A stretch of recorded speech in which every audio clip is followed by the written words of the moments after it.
thinking of bringing it together and up like that, and you want to kind of look at the ceiling and just have your head move closer to the ceiling. Then in time you want to work up to pushing yourself all the way down to the floor, touching your forehead, pushing yourself back up. It's 25 pounds, and then you come down, and you do the squat, and then you come back up.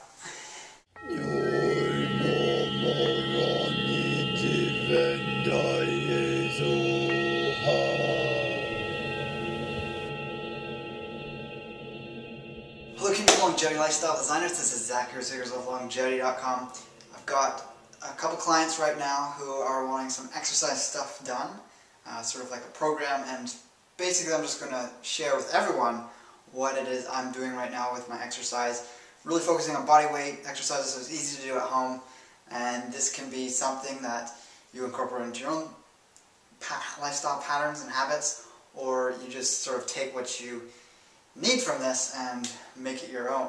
So there's no regimented way of doing things, but this is just a framework for anyone to take and run along with and make into their own. So I'm working out 6 days a week, basically 3 different sections of my body, and then repeating that. And this, you can copy that exact same routine, or you can work out every other day and just basically do upper body, skip a day, then the next day core, then skip a day the next day lower body. Personally, I think it's better to work out every day, or at least 4 to 6 days a week tops. You always want to have a day's rest in there, just to really let things settle back in and to prevent injuries. And also having other types of exercise in there can be great, such as interval training, more yogic based stretches, and joint exercises. And a great resource for a lot of this kind of thing is if you want to check out dragondoor.com. I've got a link below for this site. It's an affiliate of mine. I've got a lot of their products, some of their books, especially PAVEL TSATSOULINE's work. One thing that I'm using a lot of right now is called super joints, and there's a lot of movements that are sort of like, you could call it Russian yoga, ways of working with the body to bring more blood flow and lubrication to the joints to prevent injuries, and it has a lot of the same benefits that yoga would have. There's even some exercises that you could directly say are yogic exercises, or hatha yoga exercises. And those build strength as well, but you also want to do some more serious strength work if you're more focused on yoga or those types of things. So you can always work in some of these exercises I'm showing into a yoga routine, martial arts routine, any kind of exercise routine that you're already involved in. So we're going to just go through each section, starting with upper body, and I'll show you a bunch of exercises, then core, then lower body. And the best things to do basically is to work out at least 20 minutes a day on each of these days. In terms of reps and sets, you're obviously going to be able to increase the number of reps you do over time for any given exercise. So you want to either add resistance or just keep pushing that limit of where you get to sort of your top end where you start getting tired. I never like to go to failure on any of my exercises. I'm more interested in functional strength, and you can really burn out the nervous system by going to failure all the time.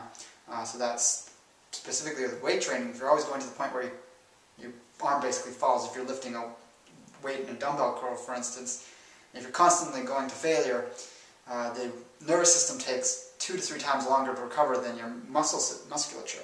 So you might have the strength back in your muscle, and it might not be sore anymore, but you go to the gym and you just can't do the workout as intensely as you would if you gave another few days to recover. So by not going all the way to failure, you can get the same amount of stimulation to the muscle, and you're not going to burn yourself out. The reason bodybuilders that are at the top level of their athleticism and in the professional realm can do that is because they're taking steroids, they're doing all these things that, you know, increase recovery time, even of the nervous system, 2, 3, 4, 5 times as fast.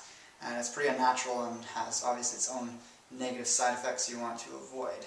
Now in terms of number of sets you do, I like to go around 3 for, you know, I might do only just 3 exercises, 3 sets of each, going to a decent number on each of those. That's a very short workout. That would sort of be my minimum.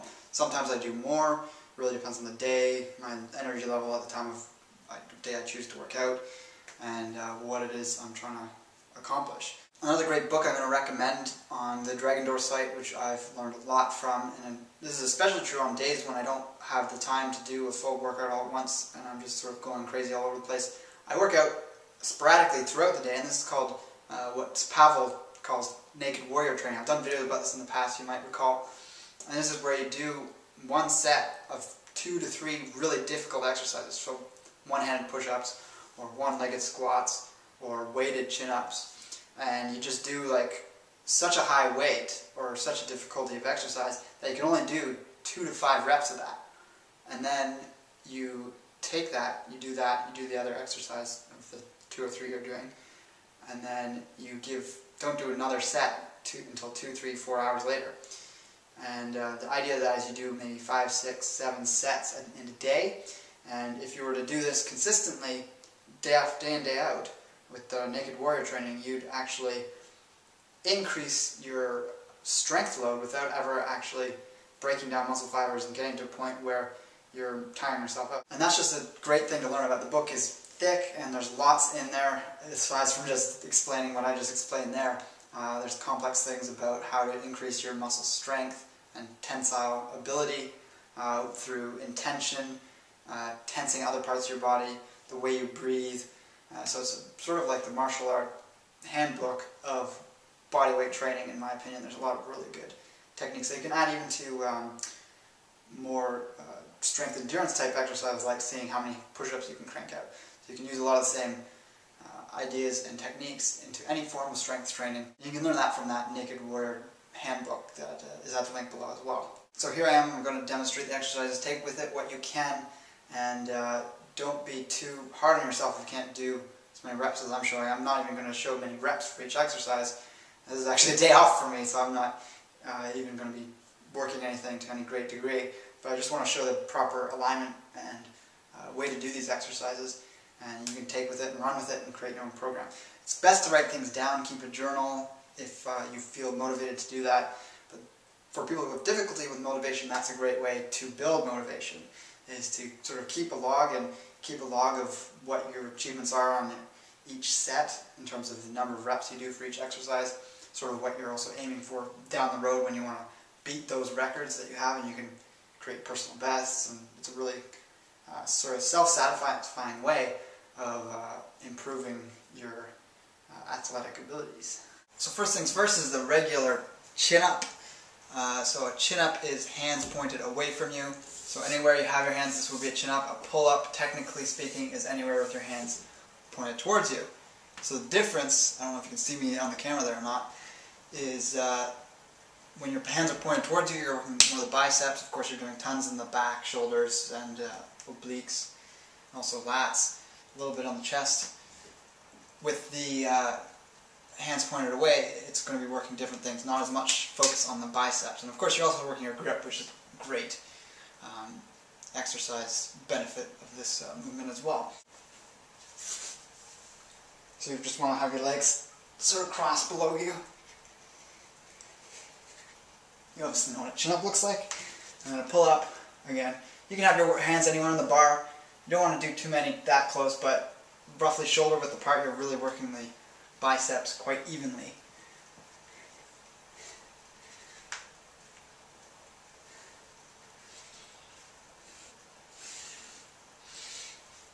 In time, you can get a whole backpack, put some weights in there, or anything that weighs a decent amount.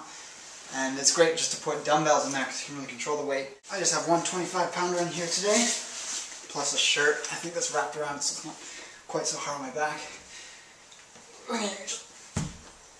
Well, another thing I want to mention is that if you can't quite do the one single rep of either of those two exercises, and you can also do any variation you want with where you hold your hands, you can also do dead hangs. And this is more grip and forearm strength, and this isn't so much building up to the chin-up or pull-up, but this is just another exercise you can do either on its own to build the strength that comes with that.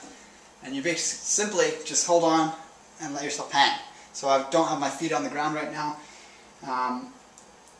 and you just see how long you can hang there for. Often I'll do work on my one grip or one-handed dead hang. This is just a matter of seconds. Let's see how long I can hold this one for. goes pretty quick. Your fingers are the first thing to go. And then you can compare it to your other hand. Which one's stronger? This is my left, so it's about the same. So it's actually surprisingly tiring. And then if you can't quite do the full rep starting from hang, going up and then coming down, and when I go down I never completely lock out. That can be hard on the elbows. If you're getting into it and you're going a little fast, you can hyperextend your elbows. So I always consciously leave that much of a, don't go beyond that when I'm coming down. I might start from a dead hang where it's straight, but then when I come down, the bottom of the movement I don't completely lock out.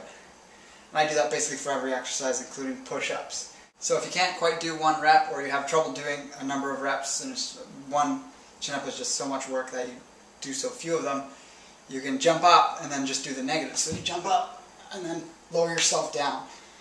And you'd be surprised at how quickly that builds the strength, so that in time you're able to do multiple reps over a number of sets of a decent amount of reps, and then over time you'll be doing 20 reps per set before you know it.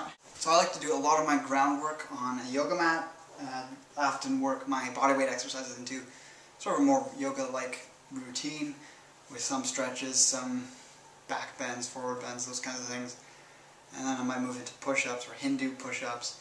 And so I just want to show you a few push-up variations, some other things that come to mind.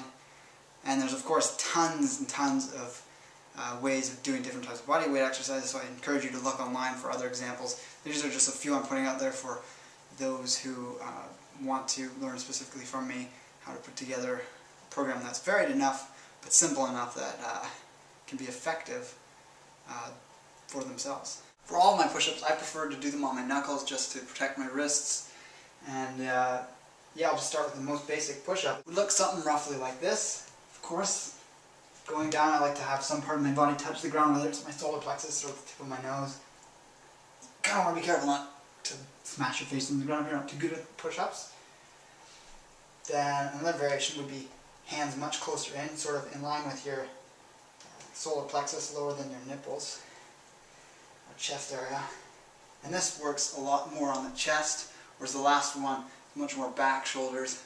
Obviously everything's working the triceps with push-ups, that's what they're so famous for focusing in on, but I like the ones that are close in because you can really get the action on the chest there. You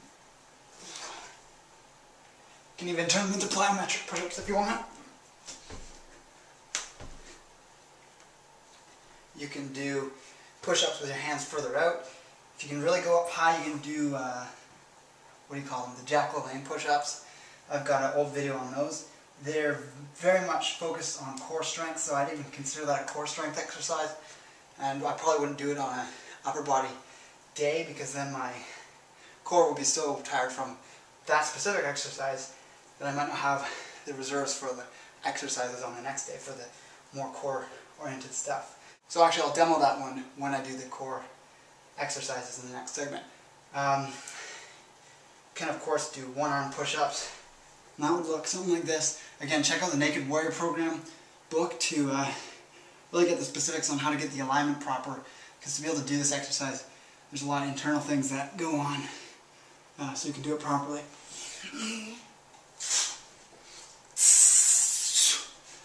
You just switch arms.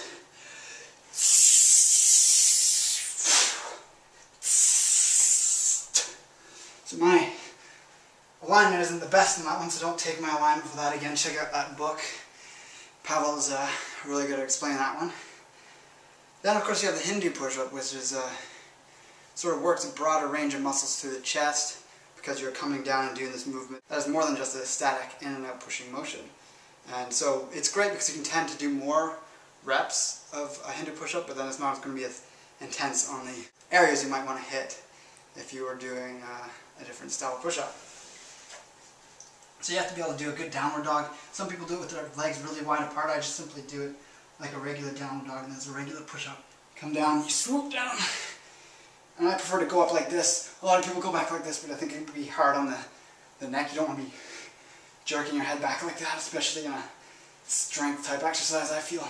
You want to keep your hips from going too low like that. Keep them engaged. Keep the whole body tight. And come back up. And you're basically going back and forth through this movement. Of course, you can always do static holds of a push-up in any position, whether it's a plank, where you just hold that for as long as you can, or the yoga plank. I forget the exact name for that one. Hold those for as long as you can. And there's probably tons of other types of push-ups you can do. The push-ups that are on unequal surfaces. So with like a yoga block or something, if you're doing them, you can even do one hand further out. So let's try this one here. This hand like this. And then you just simply do more sets on the other side, wherever you're going to be doing them. Another great exercise I really want to work into my routine, but I need the equipment. You can either build this from PVC tubing you can buy at the hardware store. You can always look up YouTube videos on PVC dip bars, or piping homemade dip bars, and you can make those, and they basically just look like two things that go like that. I don't know how to describe that, but they have legs so they stand, and you basically allow yourself to do dips on them. You can use chairs to do dips, but you really need to get chairs that have really sturdy backing on them that can support your weight and also aren't like digging into your hand too much. But it would be good to be able to build or even purchase your own equipment that would let you do that optimally, because that's a really great exercise for a different part of the chest you don't usually get to hit in the push-up position. And it's kind of the opposite of the next exercise I'm going to show you, which is the handstand push-up. Because if you think of a handstand push-up, you're pushing with a lot of the muscles up here, whereas with the dips you're hitting more of the lower pectoral muscles. So it's a big body of muscle through here. Push-ups generally hit the central parts, and whenever you change the angle or the plane of motion and pressing movement, you're going to be hitting a different sort of area of that muscle. So it's good to have variety and not just do one specific chest exercise, one specific leg exercise, and one specific core exercise. You want to have a broad range of different exercises that work a couple of different things. So some exercises I'm not going to be able to show because I don't have the equipment set up at the moment is you can use weights even at home. I'm not too regimented on having to do everything body weight exercise based, but if you have a long bar with weights on it, you can do rows. That's really how you hit the parts of the back you can't overly hit with just body weight exercises. Some people talk about doing body weight rows, but really you can get a lot more weight on. You can go much more maximally when you have a bar that you could use for deadlifting or for having obviously lower weight than you would on a deadlift, but you get into this kind of a position and you obviously pick up the bar with the proper alignment, and if you have the bar here, you keep your core tight, you're doing this kind of a movement. You can do that with free weights too. I guess I could show you with free weights what that movement would look like. So here I got two 15 pounds. For this to be effective for me, I'd obviously do more around like 50 to going on 60 pounds in each hand, or one bar that had over 100 pounds. And you are doing rows like if you were sitting flat in a rowboat and you were rowing. And this really works the triceps a bit, but you really want to focus on the shoulder blades, bringing them in and almost pinching them together and really feeling the movement in that part of your back. So right in there, you can build up these muscles, the lats, as well as the traps. So one way to break up 6 days of working out is have the first day of upper body weight training being more on the front side, the second day of weight training being more on the back side. You can always mix and match it a bit, but having one day that's more focused on one side and then one on the other is a good way to sort of switch it up and not get stuck in the place where you're going to be training muscles that will still be slightly fatigued from the previous workout. So the last exercise that I'm going to recommend is definitely working in some, what would be the equivalent to a military press if you had weights. You can always do a military press, but again we're talking about bodyweight training mostly. So being able to do handstand push-ups is excellent in terms of building shoulder strength and upper back strength, surprisingly. So this is a good thing to start off with, doing the static hold, and then I'll show you the progression that I would do once you can do the static hold. So with your hands, I prefer them slightly more than shoulder width apart, and obviously a little bit further back from the wall. You just flip yourself up. I prefer wearing socks so that your feet don't mark up the wall. And you can practice the static hold so that you're getting the strength to be able to hold yourself here. And in time, you just let yourself down once you've held this for 30 seconds, going on a minute, going on a minute and a half, then working up to 2 minutes maybe. And then in time, you're going to be able to do things like this and see how many sort of small push-ups you do. Then in time, you work to a lower level. Then in time, you want to work up to pushing yourself all the way down to the floor, touching Forehead, pushing yourself back out. Letting yourself down. So, that's tiring for me because I'm going on from exercise to exercise without much of a break in between. Plus I had that static hold beforehand. But lately I've been able to do 7, 8, even my PB at the moment is 9 of the forehead to the ground handstand push-ups. So that can be something you work up to eventually. You really want to be careful with that one because it can really strain your shoulders. If you really push yourself too hard, let yourself down gently and slowly if you feel like it's becoming overwhelming. Next up is core.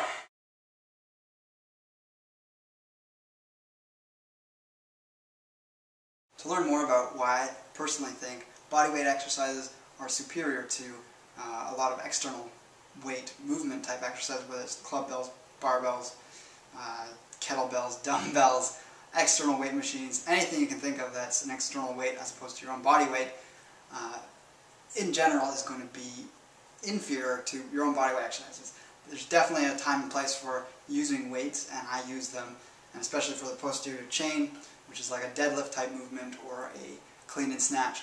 Those type movements are very hard, if not impossible, to get with just bodyweight exercises. So I think we definitely need some amount of weight training, whatever form it is, but we can have a large part of our training program as bodyweight exercises if we really want sort of the lean gymnast, martial artist type look. And that is really the most functional type strength as well. So check out the link below for an article I've written a while back about the benefits of bodyweight exercise and sort of go more into detail than I can in this video right here. So I'm going to start with a standard core exercise that everyone knows, but I want to give some tips about it. So that's the crunch. So we're going to start lying back on your back with your lower back flat, of course, your legs at a 90-degree angle. If you have the benefit of being able to do the janda sit-ups with someone pulling on your calf up and back on an angle like that, that's going to disengage certain muscles in your back, which can greatly reduce your risk of straining your lower back during any core exercise. So if you have lower back injuries, you want to work with the type of core exercises that don't involve doing crunches on the ground or sit-ups or anything like that, because it can strain your lower back. That's just something to keep in mind. I actually injured my lower back doing core exercises about 2-3 years ago, and so I have to be careful with it, and I generally don't do crunches, I do other ones, mostly. That being said, I'm going to show you just the proper movements. You want to be conscious of where you have your hands. That's going to affect the amount of weight resistance you have and will increase the difficulty for your core. Well, not if you're a real beginner, you might want to start with your hands here or over your chest. You can put them behind your ears. You can put them behind your head if you don't have the neck musculature development yet. If you finish doing crunches or any kind of sit-up exercise and you find your neck sore at the front, that's a good thing. You're strengthening your neck as well. And you're basically going to do the movement almost feeling like you're pushing your feet into the floor. That's a key thing, which helps disengage the lower back muscles from spasming. And you're thinking about making your bottom of your rib cage meet the top of your pubic bone. It's obviously not going to touch, but as opposed to this feeling of curling your body, you're thinking of bringing it together and up like that. And you want to kind of look at the ceiling and just have your head move closer to the ceiling. And you're not really focused on anything specific other than that. So obviously your lower back's rounding, but you're really focusing on almost like pulling that in, and you're really focusing on the muscles, which ones you want to hit. This is going to be more of an upper and midsection abdominal type exercise. It's not going to hit the lower abs as easily as some other types of exercises would. So that's very standard. A lot of people know how to do a good crunch. Another great exercise, which I do often, and doesn't have a specific name, I believe it comes from Brazilian Jiu-Jitsu. He taught me it, and he's a Brazilian Jiu-Jitsu martial artist, so I don't know if it's specific to that system or if it came from somewhere else. But it's another variation on a sit-up, but you keep your legs hovering off the ground, and you don't let your back and head touch the ground, so you keep yourself up like this. So with your head and legs hovering, which in and of itself can be a great exercise, you're just pulling in and doing crunches like this. And the great thing about this is you can also go to the side and really feel the muscles engage. You want to be conscious of your core throughout the whole thing, and you keep it engaged the whole time. If you need to take a break, obviously you can just release and go down and disengage your core. So that, you're going to work up the reps on that. That's a really good one. It hits a lot more complete set of muscles than the crunches I find. It's going to hit those muscles on the legs that everyone wants to try and avoid, even though those are perfectly legitimate muscles to work out. The adductors and the hips. So it's not that big of a deal to hit them when you're doing core exercises. You just want to make sure you're also engaging your core and not just focusing too much on the hip adductors. Then, like I was talking about in the upper body exercise, you can do the Superman push-up or the Jacqueline push-up, or there's probably other names for it. You can either start in the position, I find that easier, and if you have trouble gripping the carpet, you might want to take your socks off, which I'm going to do here quickly. That way I'll have better grip. That makes it much easier, I find. You come down and push yourself back up.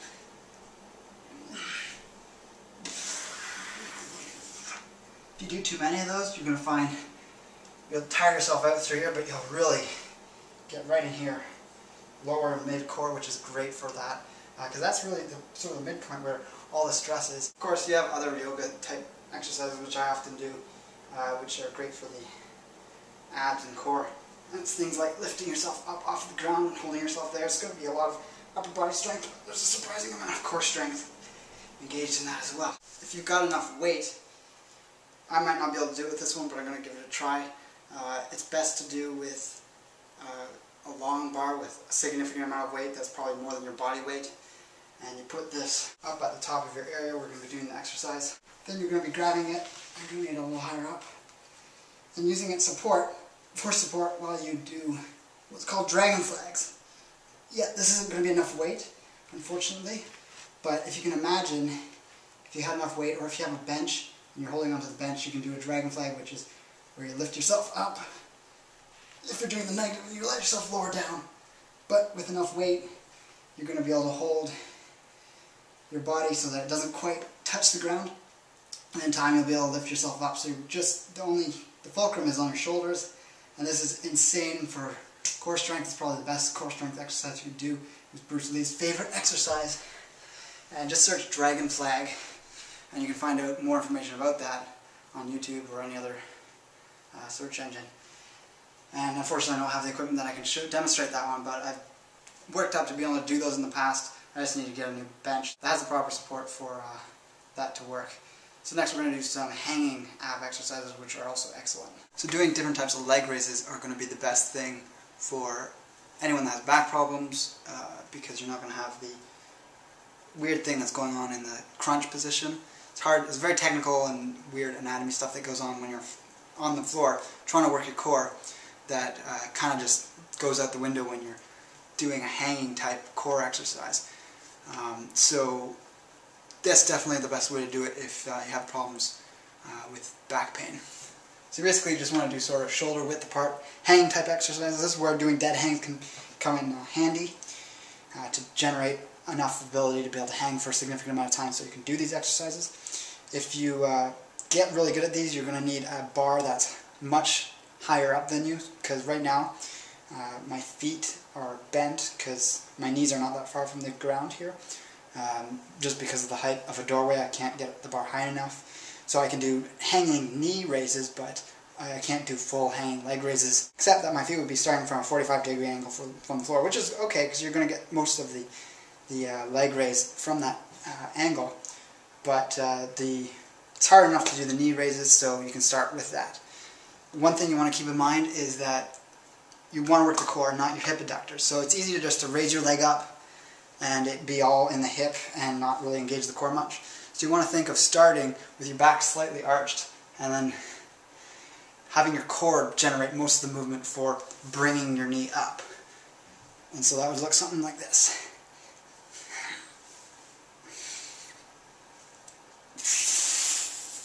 So if you can see, getting the full range of motion for the abs. And when you get really good at honing in on what it is you're working when you're doing any type of exercise, you can really focus in on what areas of your body you want to tone up. So if you're wanting to, again, hit that lower core, which is so hard for so many people to hit and tone up, you want to really focus on clenching that area right in there that doesn't get that much work done for it. And then if we do the full leg raises, again, that's going to look something like this, but we're really trying to work the whole abs as opposed to just lifting the legs up and bring them up and down. and up, and then down. So a lot of people don't like working out their legs. So if you have it set to work your legs out twice a week, definitely push through and do that, because it's going to have some of the best impact on your health. Because with strong legs, you can naturally have very good posture, improve a lot of upper body problems by honing in on the lower body. What a lot of people don't realize with building legs up in terms of their size and their strength is that high rep exercises actually do build mass quite nicely. So this is where bodyweight exercise can really do a lot in terms of giving you sort of tree trunk type legs. If you've ever seen Matt Fury, who really brought the Hindu squats, Hindu push-ups, and the bridge type exercises to the mainstream, he was a huge proponent of doing daily Hindu squats in the many hundreds, even going up to 1,000 on some days per week. And his legs are just freaking probably 30 inches or something ridiculous. So if you're not even able to do 100 squats, there's not really much point in going to the gym and loading on hundreds of pounds onto a squat bar or onto the leg press, because you can probably get just as good a workout on your legs at home by doing sort of these endurance type strength exercises. Other thing that's great for building legs is sprinting. I've got a video you can check out here if you want to see an old video of me doing some hill sprints and incorporate that into one of your weekly leg exercise days. That would be an exercise day all in up to itself, just the amount of intensity that's involved there. You might want to do that at the end of the week and have your recovery day afterwards, because you're also going to have probably other parts of your body a little sore from that.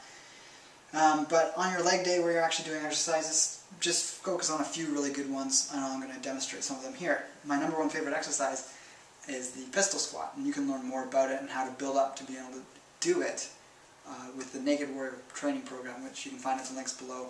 Again, that's that great book. It only focuses on two exercises, which is the pistol squat and the one-arm push-up, and how to achieve those and how to maximize those and become very efficient and good at them. So I'm not going to talk about the alignments and things, but basically, just like a regular squat, except you're on one leg, you're going to be standing up straight, have your one leg that you're not working out to the side, and you come down. Careful not to have the knee come past the toes. Don't let your butt touch the ground, and then you come back up. Other leg, same thing. You come down, and you go back up. You can go back and forth like that, do 20 on each leg, 30 on each leg, try and get up to 40 on each leg. It works out a lot of musculature. If you can do the pistol squats and work up to 100 on each leg, you're going to have a pretty hefty leg by the end of that. I personally, my PB is probably around 25 each leg before the fatigue really sets in, so that's actually a goal of mine in the near future, to really hone into that and work that number up there. Of course, if you want to try and more maximal and explosive strength, you can put some weight in your hand. Here's 25 pounds, and then you come down and you do the squat, and then you come back up. And the weight actually makes the exercise somewhat easier because you have a counterbalance to your main core body weight. And set the weight down carefully. So that, by far and large, is the best leg exercise in my opinion. I'm not a fan of Hindu squats. Some people love them. I don't like them because I was doing them once and really tweaked my knee badly and just got freaked out with the idea of your knee going so far past your toes during that exercise. Now, to work the calves, which is something a lot of people don't do, if you have steps in your house, go onto one step above the ground level, whether it's basement steps or steps to an upper level of a home or steps outside. I don't have any steps in my apartment, so I've got a yoga block, but I couldn't do the exercise I'm about to explain here because it's not wide enough. You basically put your feet on both steps and you're going to do calf raises while either holding onto the walls lightly or seeing if you can keep your balance without your hands. But what I do now is single leg raises, which again, you're just sort of having your entire body weight on one leg, much more intense, and if you build that up to be able to do multiple reps, that's going to be much more significant than just doing it on both calves. So there we have it. I'm not going to be holding on to anything, which is a great way to build up balance. And then careful not to have this thing sort of flip up like that on you. So you want to kind of keep your body weight forward. I've got my upper body, which you can't see, slightly bent forward like this, if that's my foot down there. My body weight's over top of my foot so that it's not putting me too far off balance. And hold this up so you can see. You can also do them whether it's double. If you had a step here and you had both your feet on, you can do raises like this, which works more the outside part of the calf, or like this, you're going to be hitting more there, or here you're hitting so the general area of the calf. But for simplicity's sake, I'll show you the one, which is just putting your foot on the edge like this, and then raising yourself up, and lowering down. Got my other leg in the way there, I know, but I'm trying to balance here. And you want to be very careful with this exercise because it's very easy to overdo it and have sore calves for literally a week. If you take more than 3 days to recover, you've gone too far. For some reason, for my upper body, I can do go to failure or close to it, and I know I'm getting close to that because my body actually gets tired, but with the calves, I can overdo it very easily. So go light on them, don't blast them out. When they start getting lactic acid build up in them, cut it and see how you feel the next day, because it's not pleasant walking around having like tight, painful calves for up to a week afterwards. One other exercise I do, I really only do 3 legs exercises plus the sprinting. The sprinting is going to really hit the hamstrings. That's the really only convenient way I've found to hit the hamstrings with body weight exercises, because there really is no way, unless you have one of those big Swiss balls, you can do sort of those things where you curl the ball in with your body off the floor. I do have one, it's in the other room, I don't really do the exercise, so I'm not even going to demonstrate it. But that can kind of hit them, but it's, you know, pretty hard to do efficiently. So I find the sprinting really builds up the hamstrings, and then to hit the quads and sort of the sides here. The pistol squats are great for the calves, got the leg raises, and for explosive strength, and just to give a bit of variety to the pistol squat, you can just simply do jumps. So you're just going to do 5, 10, 15, 20 reps in a row. And I wouldn't do this more than once a week, any sort of plyometric training, because it can be very hard on the bone structure itself. You're really going to be building up bone density with this type of exercise. And if you have a picnic table outside, or you're doing this somewhere where you can jump onto something and really record how high you can jump, that's a better way to gauge your improvement. But if you're just sort of in an apartment like I am, or you're doing this indoors, you don't have to jump up onto anything, you can just sort of see how high you can jump. So basically, starting in a squat, carefully keep the toes and knees in the same alignment. It's okay if they're pointing out a bit, but you just want to keep them from sort of bowing in or bowing out as you're landing and taking off. You're just going to jump up. That was kind of a bad one. Wouldn't normally land on my fingertips, but I'm a bit distracted with the camera here as well.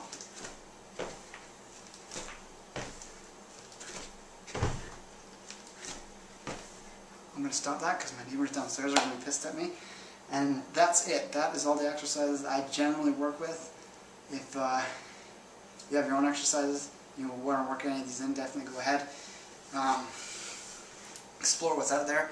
There's a lot of good exercise demonstrations online. Obviously, you can learn more bodyweight exercises from other people online like that. And with that, check out the links below. Let me know what you thought of this video. I can always do more exercise stuff in the future. I just feel like my knowledge base is more tied in with the nutrition and other aspects of things, but I can always build up the exercise side of things that I can share with you. So like, favorite the video, subscribe if you haven't done that before, and take care and embrace life without limits.